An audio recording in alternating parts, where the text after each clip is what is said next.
आज जहां पर बमबारी हो रही है ना, कहां पर हो रही है बमबारी? स्पेन में हो रही। बड़ी तारीख रही है स्पेन में। आज सबसे बड़ी मस्जिद दुनिया की कुर्तबा की जामे मस्जिद, वो आज भी स्पेन में मस्जिद मुक़य्यद है। 800 साल तक मुसलमानों की हुक्मरानी रही है स्पेन, जिसका नाम आज यूक्रेन।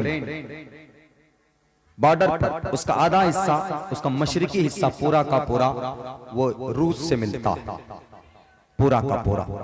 रूस को दुश्मनी इसलिए है कि वो सोवियत यूनियन के हिस्से में आता था, सोवियत यूनियन के साथ था वो किसी जमाने में। जब रूस की सुपर पावर, उसकी अकड़ जब टूटी, अमेरिका के पास जब वो आया, तो उस वक्त से रूस की नजर में ये यूक्रेन खटकने लगा और तब से इस पर जुल्म कर रहा। जैसे हमारे भारत और पाकिस्तान के बीच में युद्ध होते रहता है, ऐसे यहाँ पर रूस और यूक्रेन, स्पेन के बीच में होता। और ये वो स्पेन है जिसको किसी जमाने में उंदुलुस भी कहा गया। ये वो स्पेन, उंदुलुस, जहां पर अल्लाह के वलियों का, औलिया अल्लाह ला खौफुन अलैहिम वला हुम यहज़नून, एक ठिकाना हुआ करता था, जहां पर इतनी मस्जिदें थी। जैसे आपका ये कलियाचक, हम लोग आ रहे थे रास्ते में तो हम ये कह रहे थे कि ये बंगाल की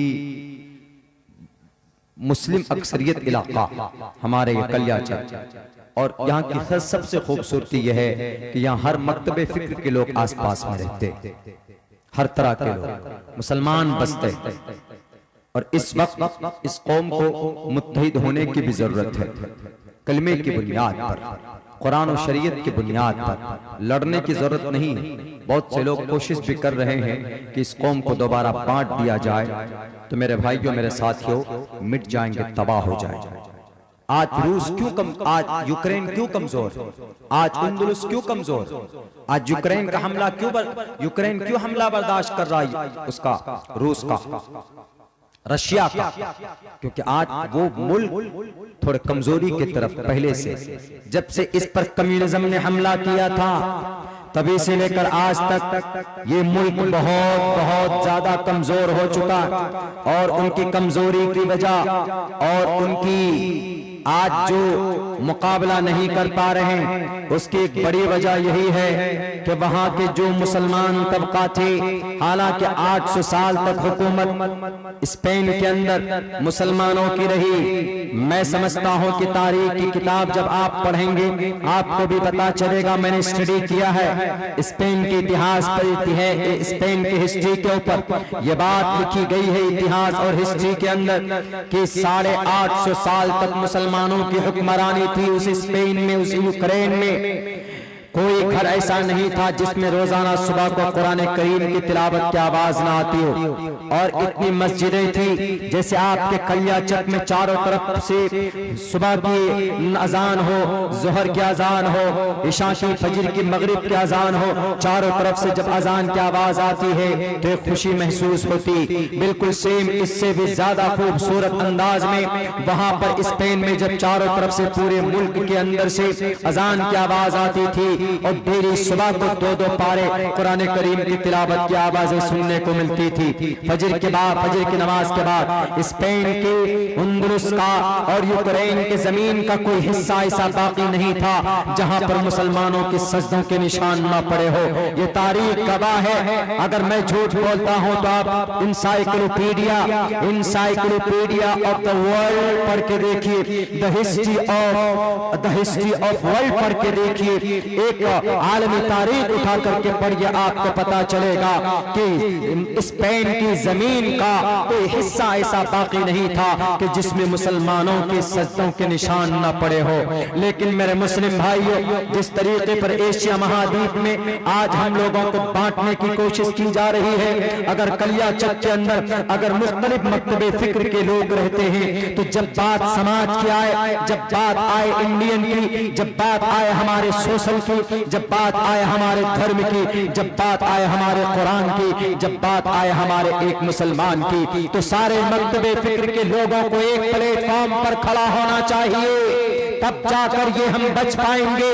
लेकिन स्पेन के अंदर ऐसा नहीं हुआ था। वहां पर 1 इंच की मस्जिद बनाकर, 1.5 इंच की मस्जिद बनाकर एक दूसरे के खिलाफ लड़ने के लिए साजिशें रची गई थी। उलमाए किराम को अवाम से काट दिया था कि मौलाना अब्दुल्ला सालिम साहब गलत बयानी करता है या शेख जर्जीज अंसारी साहब गलत बयानी करता है, वो तो उत्तर प्रदेश के हैं, वो बंगाल क्यों आएंगे? मौलाना अब्दुल्ला बिहार के हैं, वो बंगाल क्यों आएंगे? या बंगाल के मौलाना, बंगाल के बहुत सारे मुकर्रिरीन हैं, वो क्यों जाएंगे बिहार के अंदर? जब ये नफरत आपस में असबियत रेसलिज्म ने जन्म लिया तो अल्लाह तबारक व तआला ने कहा कि हमने तुमको कहा कि वातसिमू बिहब्लिल्लाह, अल्लाह की रस्सी को मजबूती से पकड़ो, लेकिन तुम अपनी अकल से, अपने दखल से तुम इस कौम को बांटना चाहते हो। तो याद रखो, जब सहाबा दो पार हो गए थे तो अल्लाह तबारक व तआला ने जंगे उहद में होने वाली फतह को शिकस्त में बदलने की कोशिश कर दी गई थी। 70 सहाबा उसी इंतशार की वजह से गाजर मूली की तरह शहीद किए गए थे। अगर तुमने भी इतिहाद की लड़ी को मजबूती के साथ नहीं पकड़ा तो वहां तो नबी मौजूद थे, लेकिन इस धरती पर कोई नबी नहीं है। तुम्हारे पास अगर नबी के दर्जे में कोई चीज है तो नबी के हदीस मुबारक है, अल्लाह की वही के बदले में कोई चीज है तो वह कुरान करीम मौजूद है। अगर तुमने इस कुरान करीम को छोड़ा या कुरान करीम की एक आयत की या एक हुक्म की तुमने रूगर्दानी की तो अल्लाह तबारक व तआला तुम्हारे बदले किसी और कौम को पैदा करेगा और तुमको नेस्त नाबूद कर देगा। वहां पर रेसलिज्म ने, वहां पर कंफ्यूशनिज्म ने, वहां पर जोडाइज्म ने जन्म लिया। अल्लाह तबारक व तआला ने चंगेज को भेजा और पूरे स्पेन के अंदर से एक मुसलमान को घरों से निकालकर गाजर मूली की तरह काट दिया जाता है और कुर्तबा की जामे मस्जिद में बैठकर एक मूर्ति को सजाया जाता है और फिर पूरे के पूरे स्पेन में अल्लाह का नाम लेने वाला बाकी नहीं रहता। वो स्पेन, उससे बड़ी हुकूमत किसी भी मुल्क में नहीं रही। उसके बाद तब हमारे भारत का नंबर आता है कि 675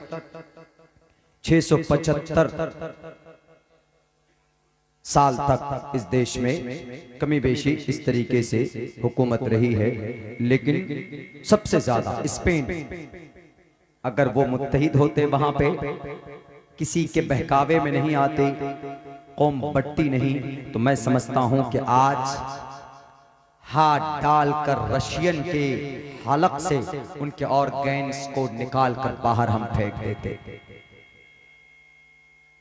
नाम ले लेते हैं जनाब, दहशतगर्दी तुम करो, नाम मोहम्मद रसूलुल्लाह को जोड़ देता। ताज्जुब है, शर्म की बात है कि मोहम्मद रसूलुल्लाह तो इतने महान और इतने ब्यूटीफुल, इतने अमन वाले थे।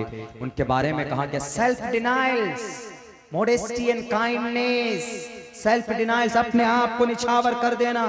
लक़द जाअकुम रसूलुम मिन अनफुसिकुम अज़ीज़ुन अलैहि मा अनित्तुम हरीसुन अलैकुम बिल मुमिनीना रऊफुर रहीम।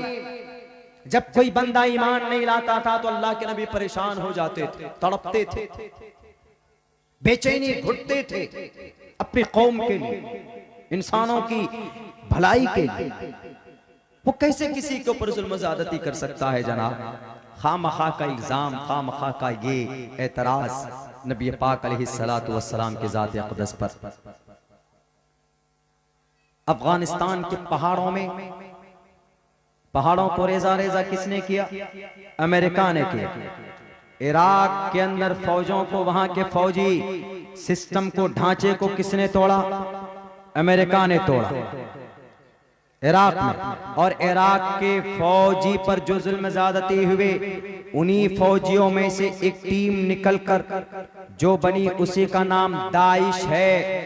जो इस्लाम का नाम देते उन्हीं का नाम दाइश है। जो ISIS जिनको कहा जाता है, इस्लाम से उनका कोई वास्ता, कोई रास्ता नहीं है। सीरिया में किसने हमला किया? फ्रांस और ईरान ने मिलकर सीरिया, चेचेनिया, वहां की पूरे के पूरे शहर को किसने तबाह किया? बोस्निया को किसने तबाह किया?